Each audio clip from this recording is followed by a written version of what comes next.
20h sur Gabon News, mesdames, messieurs, bonsoir et bienvenue dans ce journal. Dans l'actualité ce soir, les automobilistes de véhicules à essence sont toujours confrontés aux problèmes de carburant depuis près de 2 semaines déjà. Le jus devient pratiquement une denrée rare dans les stations de service, une situation qui serait à l'origine non seulement de la flambée du coût de l'essence, mais ferait également le lit à la corruption. L'analyse de cette situation dans ce journal avec Patrick Charfier. Et puis on parlera également de l'international handballeur français Luc Abalo qui séjourne depuis hier dans la capitale gabonaise afin de prendre part à la rencontre internationale de handball qui opposera le Gabon au Togo le 21 juin prochain. Les détails dans un instant. Parlons encore de l'enfant africain. C'était le week-end écoulé sur la place du lycée Marcelin Dambier de Kango avec pour thème une éducation de qualité gratuite, obligatoire et adaptée pour tous les enfants en Afrique. C'était l'occasion pour les jeunes d'attirer l'attention des gouvernants sur leurs mauvaises conditions d'apprentissage. Kenyongori. Les autorités gabonaises ont consacré une partie de leur week-end écoulé à l'enfant africain à l'occasion de la 24e journée de cette célébration. Laissez venir à moi les petits-enfants et ne les empêchez pas, car le royaume de Dieu est pour ceux qui le ressemblent. C'est par ces paroles tirées des Saintes Écritures et à l'occasion de la célébration ce jour de la 24e journée de l'enfant africain par notre pays et d'autres nations à travers le continent. Une occasion pour le ministre des Droits humains de sensibiliser les pouvoirs publics et les gouvernants africains quant à leur contribution à l'éducation sur le continent. Sous le thème « Une éducation de qualité, gratuite, obligatoire et adaptée pour tous les enfants en Afrique », cette journée se veut un moment fort de sensibilisation à l'endroit des pouvoirs publics et gouvernements africains quant à leurs responsabilités relatives à la garantie du droit à l'éducation des enfants. Les jeunes du lycée de Kango ont choisi cette occasion pour exprimer les maux dont ils sont victimes. Nous faisons face à d'énormes difficultés. Nous n'avons pas d'internat. C'est normal ou c'est pas normal? C'est pas normal. Nous n'avons pas de médiathèque. C'est normal ou c'est pas normal? C'est pas normal. Nous n'avons pas de transport scolaire. C'est normal ou c'est pas normal? C'est pas normal. La journée de l'enfant africain est célébrée dans tous les pays du continent noir le 16 juin en hommage aux enfants de Soweto, massacrés en 1976 par le régime de l'apartheid. Et puis la journée internationale de l'enfant africain était l'occasion pour le représentant de l'UNICEF au Gabon de mettre l'accent sur les problèmes auxquels sont confrontés les enfants du continent noir. Un exercice qui lui a permis de soulever un certain nombre de situations qui mettaient à mal la protection et l'épanouissement des enfants. Voyons cela avec Philippe Oyaga. La communauté internationale n'a pas effacé de sa mémoire le massacre des enfants de Soweto de 1976 par le régime apartheid. Un souvenir certes douloureux, mais qui donne l'occasion au reste du monde de célébrer chaque 16 juin la journée mondiale de l'enfant africain.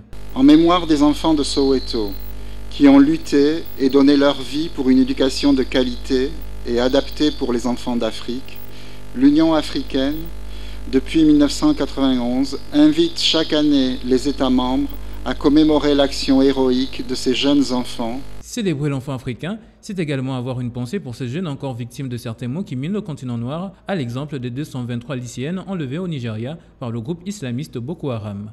Toute l'Afrique et le monde entier peuvent se pencher pendant au moins une journée sur le droit à l'éducation de nos garçons et de nos filles, y compris celles du Nigeria, qui sont aux mains d'un groupe terroriste et vers lequel vont nos pensées et nos prières pour leur libération immédiate. Pour ce qui est du Gabon, le représentant de l'UNICEF a souligné les efforts qui sont déployés en faveur de l'éducation des jeunes. En ce qui concerne le Gabon, nous avons atteint un des meilleurs taux de scolarisation en Afrique, avec plus de 96% d'enfants inscrits dans le cycle primaire. Cependant, qu'avons-nous fait des 4% restants depuis l'année 2000 ? Beaucoup reste à faire pour ces jeunes, notamment en matière d'éducation et de santé. Un constat qui devrait pousser les États africains à s'investir davantage dans ces chantiers publics cités afin d'aider l'enfant africain à s'épanouir. Dans le reste de l'actualité, on parle de la pénurie de carburant qui persiste au Gabon 2 semaines maintenant. Pour avoir quelques litres de carburant en station, ça relève d'un véritable calvaire pour les automobilistes et les populations. Les autorités, à ce jour, n'ont livré aucune version cohérente et satisfaisante à ce sujet, alors que le prix du transport urbain connaît également une flambée. Kenyonguri et Refutsuga. Des embouteillages à n'en plus finir, des stations prises d'assaut à toute heure de la journée jusqu'à une certaine heure de la nuit et des automobilistes prisonniers d'une situation qui persiste depuis 2 semaines maintenant au Gabon, pays d'Afrique centrale producteur de pétrole. Le ministre du pétrole et des hydrocarbures, Étienne Gobo, a indiqué le 13 juin dernier que les stations-service devaient être ravitaillées durant le week-end écoulé. Constat fait, il n'en est rien. Les quelques stations qui ont pu être ravitaillées se sont rapidement retrouvées en situation de pénurie.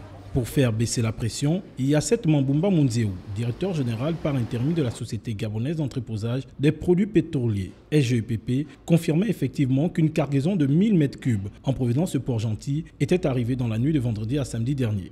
Mais ce jeudi 19 mai, les stations sont toujours bondées de monde et de véhicules en attente d'approvisionnement. Les explications avancées par les responsables de la SGEPP, c'est que la clientèle qui a pris d'assaut les stations a également fait des réserves à domicile. Et pour le ministre du Pétrole, la flambée du parc automobile a doublé, une version moins cohérente pour l'ensemble des observateurs et des usagers de la route, qui voient en même temps le prix du transport urbain prendre son envol. À quand le retour à la normale de cette situation presque jamais connue par les Gabonais, à près de 4 mois du premier forum national sur le pétrole et le gaz qui sera organisé à Libreville. Toujours en parlant de la pénurie de carburant, c'est une situation qui fait le lit à la corruption et à l'inflation dans plusieurs stations de service. Le ralentissement de l'activité économique se fait déjà ressentir avec la faible activité de plusieurs entreprises dont les véhicules de service sont aujourd'hui immobiles. Suivez cette analyse de Patrick Charferi et Refutsuga. L'insuffisance de l'essence à la pompe commence à susciter la colère des conducteurs de véhicules dans la ville. Alors qu'on se souvient que le ministre du Pétrole annonçait l'arrivée d'un bateau transportant 1000 m3 d'essence, une quantité pas du tout suffisante pour régler le problème des embouteillages permanents autour des stations. Voilà que s'ajoute un autre dilemme, celui de la distribution de cette faible quantité de fuel.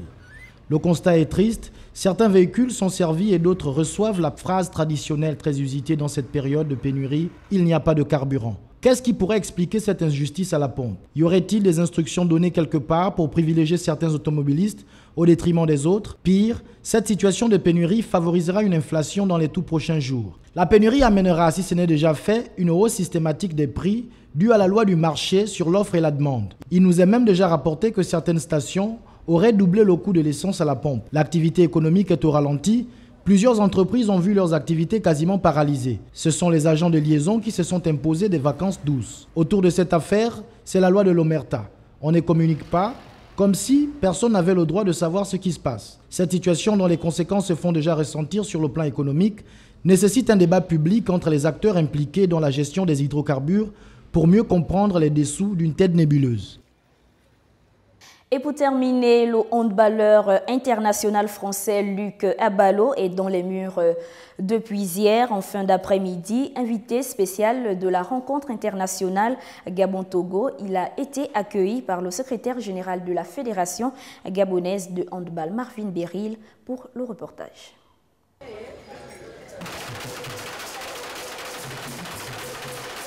5 heures passées de l'après-midi, c'est l'heure à laquelle Luc Abalo, handballeur international français, a foulé la terre gabonaise ce mercredi 18 juin, accueilli par le secrétaire général de la Fédération gabonaise de handball. Pour sa deuxième visite au Gabon, l'homme se dit déjà comme chez lui. Déjà, je me sens pas inconnu sur cette terre, donc je me sens un peu chez moi. Je veux dire, l'année dernière, quand je suis arrivé, je connaissais pas les gens. Là, j'arrive, je vois des têtes que j'ai vues l'année dernière, donc ça me fait plaisir de revenir.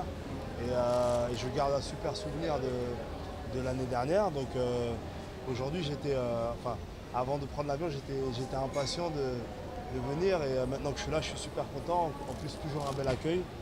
Donc voilà, c'est toujours très réussi. Invité d'honneur de la rencontre internationale Gabon-Togo qui aura lieu le 21 juin prochain au Prytanée militaire de Libreville, Luc est impatient d'assister à cette rencontre. C'est clair que ça va être un match intéressant. Et, je suis impatient de voir ça. Et voilà, après, mon cœur sera aussi pour l'équipe du Togo. Ça va être un peu particulier, mais ça va être intéressant, c'est marrant. En plus d'assister à cette confrontation de haut niveau, l'international français a prévu plusieurs autres activités durant son séjour au Gabon.